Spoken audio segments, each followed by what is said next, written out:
Donc, les amis, c'est samedi soir, on va pas se casser la tête. J'ai promis que, bah voilà, ma communauté, c'est des gens à la fois très simples, hein, qui débutent, qui veulent découvrir l'informatique, et des gens qui sont confirmés dans la cybersécurité. Ok? Euh, il en faut pour tout l'ego. Aujourd'hui, on va revoir les fondamentaux Linux. Ok? Moi, quand j'ai commencé Windows, quand j'ai commencé Linux, euh, j'avais pas la chance en fait d'avoir des ressources internet.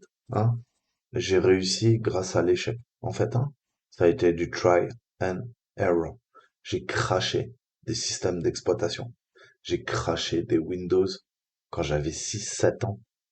Il y avait MS-DOS. On n'avait même pas encore Windows. Ok? Tout se passait en ligne de commande. Donc pour lancer un simple jeu vidéo, il fallait que je lance une disquette, ok?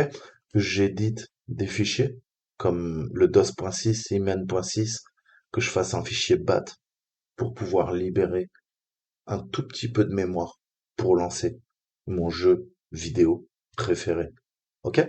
Si vous avez 20 ans aujourd'hui, vous ne savez pas la chance que vous avez, ok? Vous installez Windows, vous le mettez à jour, vous installez vos drivers et encore, je me rends compte que les gens savent pas en fait, savent pas ou creusent pas, sont pas intéressés ou ils en ont rien à foutre et ils ont le droit, ils ont le droit. Tout le monde n'est pas un geek, tout le monde n'est pas informaticien, tout le monde n'est pas un hacker, ok? Mais chaque objet en fait, hein, c'est la philosophie du hacker depuis que je suis tout petit en fait.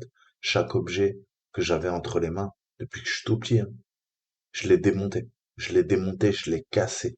C'est comme ça que j'ai appris comment fonctionnait le matériel, le dit matériel. Ok? J'ai démonté des télés, j'ai démonté des magnétoscopes.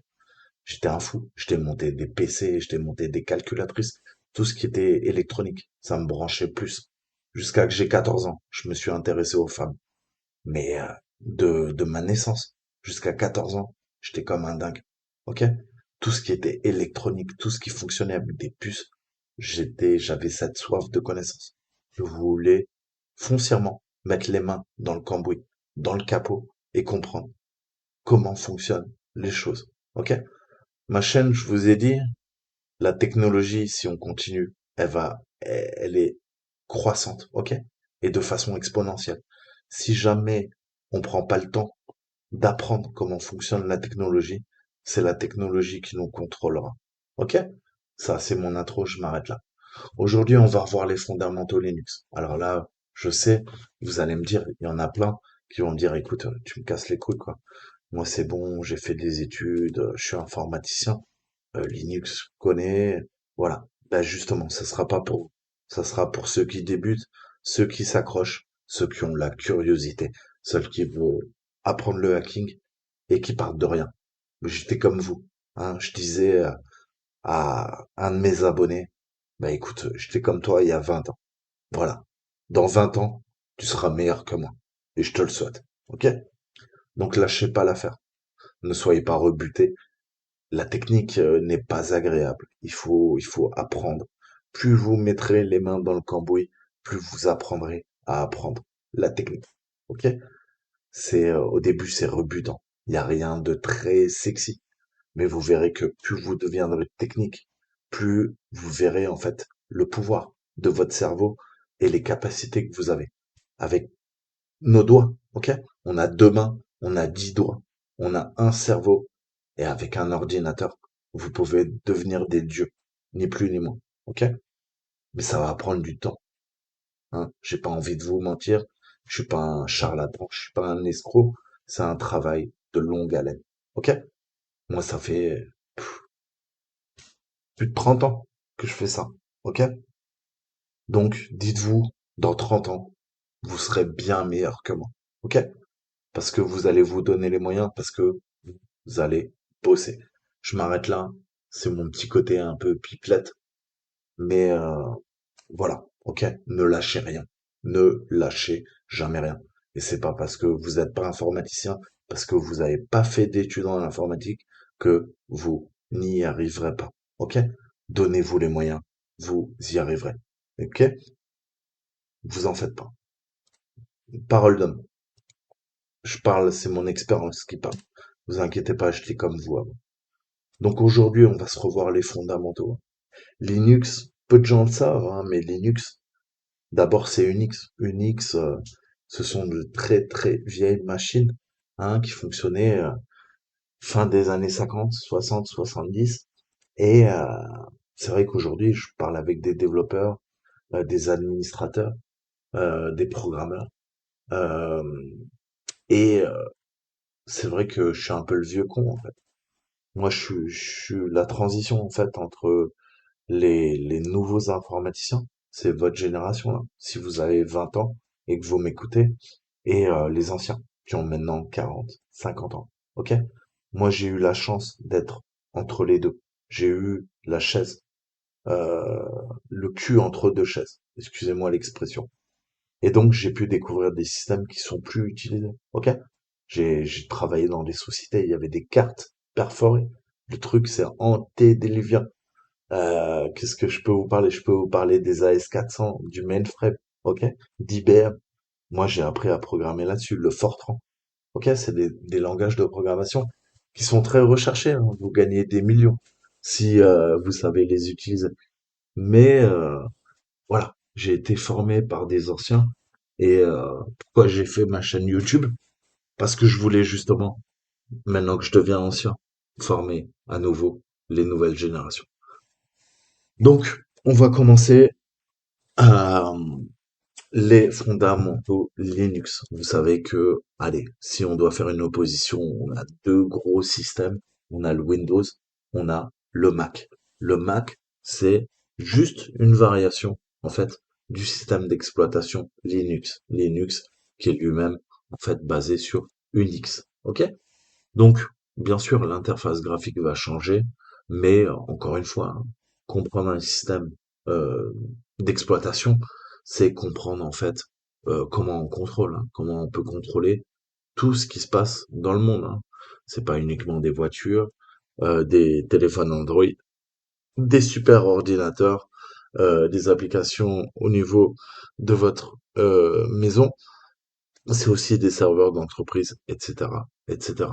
Donc, tout l'intérêt de la technique, c'est de ne plus être dépendant des ordinateurs, mais les comprendre. Donc, on va voir un peu une partie de l'histoire de Linux, en fait. Hein. Linux qui a été créé par Linus Torvald, qui est un Scandinave, qui programmait en C et qui s'est dit, putain, on m'a appris à l'université à bosser sur des machines Unix, c'est top. Comment je pourrais pas faire une autre version plus aboutie d'Unix? Et le mec était super intelligent et il a fait Linux. Ok? Donc je rappelle, hein, quand vous devez coder un système d'exploitation, le meilleur langage, c'est le langage C. Le langage C++, ce qu'on appelle le C Sharp. Ok? Enfin, le C++ n'est pas le C Sharp, le C n'est pas du C++ et le C n'est pas du C Sharp. Mais on a quand même des liens de filiation. C'est-à-dire que, vous savez, je vous en parle toujours, en langage de programmation, on a plusieurs niveaux d'abstraction. Plus on part vers les couches hautes, plus c'est ce qu'on appelle le langage mnémique, c'est-à-dire qui est compréhensible par l'homme. Ok? À l'inverse, plus on descend en bas, plus on a un langage qui est complexe, qui sera difficilement compréhensible par un être humain. Ça demandera beaucoup de facultés, une grande intelligence. Et après, c'est quoi? C'est le langage assembleur. Et après le langage assembleur, il y a quoi? Eh ben, on a le langage machine. OK? Qu'est-ce que fait votre ordinateur? Il attend du langage machine. Il ne comprend que le langage machine. Nous, on va voir le très haut niveau d'abstraction. OK? Là, qu'est-ce qu'on va faire? On va rentrer des commandes dans le shell. Le shell, c'est quoi? C'est ce terminal qui nous permet d'interagir avec notre ordinateur. Donc le shell, c'est un très haut niveau d'abstraction. Pourquoi? Parce que je tape des commandes simples en anglais, l'ordinateur les interprète et ça me permet d'avoir une session interactive. OK? Donc on va apprendre quelques commandes essentielles pour utiliser et interagir avec le système de fichiers. Vous savez que dans chaque système d'exploitation, vous avez un système de fichiers. Et ensuite, on verra le fonctionnement au niveau des utilisateurs et des groupes. Moi, quand j'ai commencé sous Linux ou Unix, c'était très compliqué, en fait. J'avais beaucoup de mal. Parce que sous Windows, on a l'interface graphique, ok, t'es admin, soit t'es pas admin, mais il n'y a pas cette granularité, ou si, on peut l'avoir, mais il faut le gérer via les ACL, via les GPO, donc toutes ces politiques de sécurité qui permettent de sécuriser un Windows. Par défaut, un Windows n'est pas sécurisé. Par défaut, un Linux ou un macOS est beaucoup plus sécurisé. Pourtant, vous le savez, quand on est hacker, c'est pas un problème. On pourra pirater un Windows, on pourra pirater un macOS, on pourra pirater un Linux. Il suffit de savoir s'y prendre. Ok? Donc, grosse introduction, mais j'avais quelques petits messages à faire passer. Donc, le pingouin, ça doit devenir votre meilleur ami. Pourquoi? Pourquoi tous les hackers utilisent Linux? Parce que Linux, c'est tout simplement le meilleur système d'exploitation au monde. Ni plus, ni moins. Ok? On l'utilise en entreprise, on l'utilise à la maison, mais sachez que il y a des outils que vous ne trouverez pas. Vous ne pourrez pas les utiliser sur macOS tant que c'est une version modifiée de Linux. Et c'est pareil sur Windows. Il y a des outils que vous ne trouverez pas. Linux, c'est vraiment le noyau universel. Ok? Si vous maîtrisez Linux, vous serez à l'aise sur macOS et vous pourrez comprendre à terme Windows. Mais c'est pas parce que vous êtes calé sur macOS ou sur Linux que forcément vous maîtriserez sur Microsoft que vous maîtriserez forcément Linux. Donc c'est vraiment un travail, hein. Ça va prendre du temps, comme je vous le disais. Donc on va avoir un peu le background, ok? Linux c'est quoi?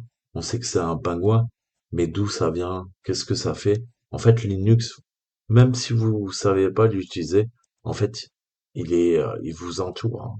Linux est partout, partout, partout. Donc, c'est parti. Donc, il est juste de dire que Linux est beaucoup plus intimidant à aborder que les systèmes d'exploitation OS tels que Windows. Les deux variantes ont leurs propres avantages et inconvénients. Par exemple, Linux est considérablement plus léger et vous seriez surpris de savoir qu'il y a de fortes chances que vous avez utilisé Linux sous une forme ou une autre tous les jours, pardon. Linux alimente des choses telles que les sites web que vous visitez, les panneaux de contrôle, hein, au niveau de votre voiture, hein, quand vous êtes sur l'ordinateur de bord, tout est géré via une version modifiée de Linux. Ok? Les pauses, quand vous allez à des caisses enregistreurs dans les magasins, quand vous allez à l'Apple Store et qu'ils ont tous leur iPad, l'iPad est connecté à un système de points de vente, POS. Ok? Infrastructures critiques, telles que les contrôleurs de feu de circulation ou les capteurs industriels, les fameux capteurs industriels qu'on va pouvoir venir pirater pour contrôler centrales, barrages, etc., etc. Ok? Les fameux PLS, SCADA, les systèmes SCADA, si vous voulez creuser. Ok? Tout ça, c'est géré sous Linux, ni plus, ni moins. Donc les saveurs, ok? Vous savez que Linux, en fait, c'est un terme générique pour plusieurs systèmes d'exploitation qui sont basés à la base sur Unix, ok? Qui est un autre système d'exploitation. Grâce au fait qu'Unix est open source, eh ben, les variantes de Linux se présentent sous toutes les formes et toutes les tailles, les mieux adaptées à l'utilisation du système. Donc, les plus connus, hein, c'est Ubuntu et Debian. Quand vous utilisez euh, Kali Linux ou ParrotOS, ok, vous utilisez un Debian, ok. À la maison, je vous conseille Ubuntu, qui est très très bien et qui fait le taf, ok. Mais on a des distributions qu'on appelle distro en anglais, ok. Ça, vous devez retenir. C'est vraiment, vous verrez ce terme partout, ok. Donc on part d'un principe de base et ensuite on modifie ses saveurs. Les saveurs, c'est les différentes distributions de Linux, ok. Elles sont extensibles et vous pouvez tout à fait vous servir d'Ubuntu en tant que serveur, ok, pour faire des sites web ou des applications web, ou vous servir d'Ubuntu pour faire un bureau à part entière. Et bah, vous voyez que on peut récupérer de vieux ordinateurs parce que avec 512 MO de RAM, on peut faire tourner un serveur. Aller faire tourner un serveur Windows avec 512 de RAM, c'était possible en 1995. Ok? On est en 2021. Donc, oui, Linux est beaucoup plus puissant. Ok? Linux va redonner une seconde vie à tout le matériel informatique que vous auriez mis à la casse. Installez-lui un Linux, vous allez voir que c'est le jour et la nuit. Pas besoin de mettre un SSD comme sur Windows. Ok? Donc de la même manière que vous avez différentes versions de Windows, 7, 8, 10, bientôt 11, eh ben, il existe également de nombreuses versions, distributions qu'on appelle différentes de Linux. Ok? Donc ça, c'est vraiment, c'est la première partie. Il faut bien retenir, pardon, tout ça. OK? Donc, en quelle année a été la première version du système Linux? Eh ben, on va voir. On va taper Linus Torvald. Je vous ai dit, c'est son créateur.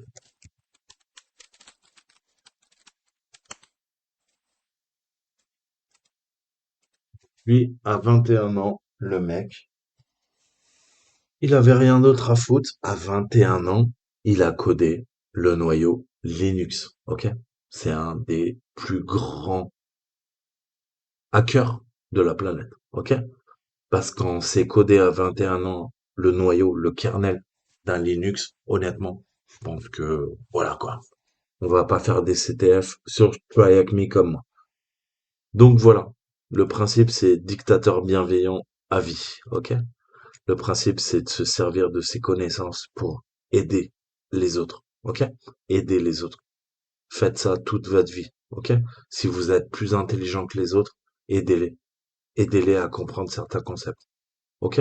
Et il n'y a pas de fierté à avoir. C'est la génétique en fait. Vous êtes né comme ça. Vous avez peut-être des facultés hors normes. Eh ben, ne vous repliez pas sur vous. Aidez les autres. Aidez-les à comprendre. Changez la société. Et changez-la en bien. Ok? Ça, c'est le but d'un hacker. Changer la société pour le bien, pour le meilleur, pas pour le pire. Donc, les Lewis Sornard, si on suit, c'est 1991. Ok, pas trop mauvais. Merci Google, hein. Ensuite, donc, on a une machine Ubuntu. On va la démarrer, ok, et on va voir un peu comment l'exploiter en fait, hein. Donc, on a les informations, on va se servir de cette machine pour faire un tutoriel. Et vous savez que Linux, eh ben, vous pouvez être uniquement en ligne de commande. On a tendance à attendre constamment une interface graphique, parce qu'on est habitué à Windows, on veut utiliser sa souris. Vous savez que Linux, c'est tout l'inverse, hein. Tout se passe en ligne de commande. Vous pouvez avoir une interface graphique, mais parfois c'est pas le but. Et si vraiment vous commencez à apprendre toutes les commandes les unes après les autres, ça va prendre beaucoup de temps. Et ben, vous deviendrez des dieux dans la machine. Vous n'avez plus besoin de la souris. Ferez des choses avec vos claviers beaucoup plus rapidement que vous pourrez le faire sous Windows avec une souris, non bien même sous Linux. Ok? Donc habituez-vous. Au début, c'est déroutant. Ok? Mais comme je vous disais, pour venir à l'introduction, vous voulez que je vous montre un MS-DOS 5.0? Voilà. Je parlais pas anglais et voilà ce qu'on m'a donné. Ok? Voilà ce qu'on m'a donné. J'avais des disquettes et et voilà. Voilà ce que ressemblait mon ordinateur dans les années 90. Ok? Je parlais pas anglais. Donc il y a eu la barrière de la langue. C'est pour ça que je suis devenu plutôt pas mal en anglais. Et on avait des bouquins qu'on pouvait acheter, mais tout se passait en ligne de commande. Ok? C'est pour ça que ça a formé des générations de hackers. Parce qu'on est né avec cette technologie bien avant tous les gens. Et les gens, ils connaissent l'informatique avec Internet, ils connaissent l'informatique avec Windows, ok? Mais avant Windows, qu'est-ce qu'est l'ancêtre de Windows? C'est MS-DOS, ok? Et MS-DOS, c'est 1991 aussi, hein. On est en plein dedans, ok? Donc moi, c'est comme ça que j'ai appris, je suis à l'aise en ligne de commande. Je peux comprendre qu'une personne qui est née bien plus tard, qui a pas eu la chance de connaître tout ça, elle préfère, hein, elle préfère Windows 8. Tu veux qu'on compare au niveau des images? Ouah, super, hein.